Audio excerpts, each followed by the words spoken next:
हमारी रोजमर्रा की जिंदगी में सबसे आम से लगने वाले पल भी अपने अंदर कितने गहरे मनोवैज्ञानिक राज छिपाए हो सकते हैं।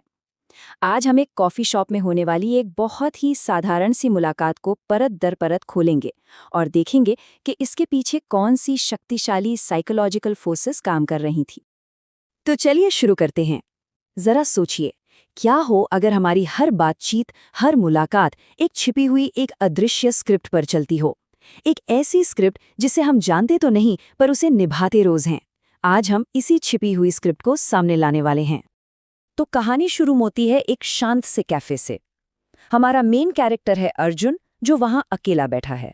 देखने में तो ये बिल्कुल एक आम सा सीन लगता है ना? पर असल में यहीं पर साइकोलॉजी का एक बहुत ही असाधारण खेल शुरू होने वाला है। अर्जुन ने बस एक किताब पकड़ी हुई है। हो सकता है वो उसे पढ़ भी ना रहा हो। बहुत ही मामूली सी बात लगती है ना?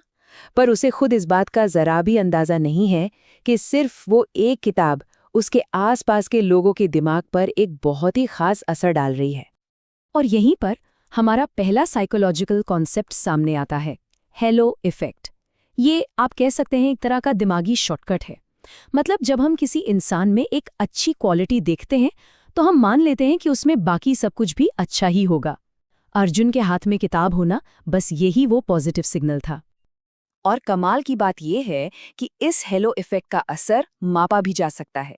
स्टडीज से पता चलता है कि सिर्फ एक किताब पकड़े होने से अजनबियों की नज़र में वो 10%, जी हाँ 10% ज्यादा इंटेलिजेंट लग रहा था। सोचिए, उसने एक शब्द भी नहीं कहा और उसके बारे में एक राय बन भी गई। पर फिर कमरे की दूसरी तरफ किसी की नज़र अर्जुन पर पड़ती है। एक बार नहीं, 2 बार। और मजे की बात यह है कि उसे खुद भी नहीं पता कि उसने ऐसा क्यों किया। ये तो बस एक सबकॉन्शियस रिएक्शन था, एक ऐसी प्रतिक्रिया जो हमारे मनोविज्ञान में बहुत गहरी है। अब इसके पीछे की साइंस तो और भी दिलचस्प है।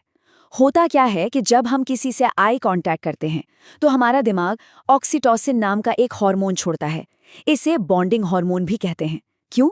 क्योंकि यही वो हार्मोन है जो विश्वास और कनेक्शन की भावना को जगाता है।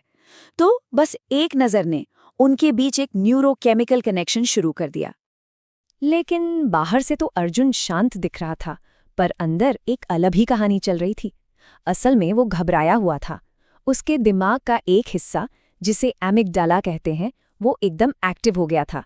अब एमिगडाला का काम है खतरे को पहचानना।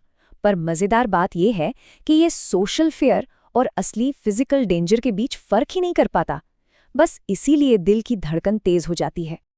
और फिर कहानी में आता है एक टर्निंग पॉइंट। वो लड़की उसकी तरफ बढ़ती है। अर्जुन अपनी घबराहट के बावजूद वापस मुस्कुरा देता है।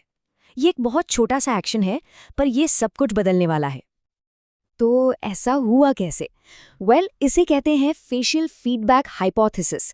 इसका मतलब ये है कि जब कोई मुस्कुराता है, भले ही जबरदस्ती क्यों ना हो, तो चेहरे की मसल्स दिमाग को सिग्नल भेजती हैं और दिमाग जवाब में डोपामाइन और सेरोटोनिन जैसे फील गुड केमिकल्स छोड़ता है। और बस इसी वजह से अर्जुन की घबराहट सच में कम होने लगी। तो अब बातचीत शुरू हो चुकी है और बात करते करते अर्जुन अक्सर सहमति में सिर हिलाता है।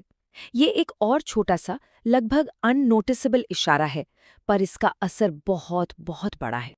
इस इशारे के पीछे जो कॉन्सेप्ट है उसे कहते हैं मिररिंग। होता ये है कि हम अनजाने में ही सामने वाले की बॉडी लैंग्वेज, जैसे सिर हिलाना या हाथ के इशारे, कॉपी करने लगते हैं। इससे सामने वाले को सिग्नल मिलता है कि हम उनकी बात सुन रहे हैं, समझ रहे हैं, और इससे विश्वास और कनेक्शन बहुत तेजी से बनता है।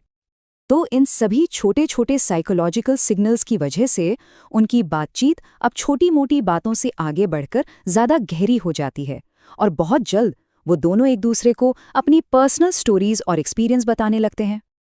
और यहीं पर इमोशनल कनेक्शन का सबसे गहरा प्रिंसिपल काम करता है। देखिए, जब हम अपनी वल्नरेबिलिटी, मतलब अपनी कमजोरियां या पर्सनल बातें किसी से शेयर करते हैं, तो ये कनेक्शन बनाने का सबसे तेज तरीका होता है। अपनी असलियत दिखाना सामने वाले को भी हिम्मत देता है कि वो भी ऐसा करे, और इससे एक मजबूत रिश्ता बनता है। तो जब तक वो लोग कैफे से निकले, दोनों हैरान थे कि इतनी जल्दी वो एक दूसरे से इतना कनेक्टेड कैसे महसूस करने लगे उन्हें ये किसी जादू जैसा लगा। लेकिन जैसा कि ये कोट कहता है, दोनों हैरान थे कि वे कितनी जल्दी जुड़ा हुआ महसूस करने लगे, लेकिन विज्ञान नहीं था। साइंस के लिए इसमें कोई हैरानी की बात नहीं थी। ये सब एक तय प्रक्रिया के हिसाब से ही हुआ। तो ये थी वो छिपी हुई स्क्रिप्ट, वो स्क्रिप्ट जो उस कॉफी शॉप में चल रही थी। हेलो इफेक्ट से शुरुआत, फिर ऑक्सीटोसिन, एमिगडाला का डर, मुस्कुराने की ताकत, मिररिंग और आखिर में वल्नरेबिलिटी को शेयर करना। हर एक कदम ने उस कनेक्शन को बनाने में अपना रोल निभाया। तो अब सवाल ये उठता है, जब ये छिपी हुई स्क्रिप्ट हमारे सामने है, तो अब कहानी कैसे बदलेगी? इन ताकतों को जानने के बाद क्या हमारे इंसानी रिश्ते वैसे ही रहेंगे या हम उन्हें और भी बेहतर बना सकते हैं? ये सोचने वाली बात है ना?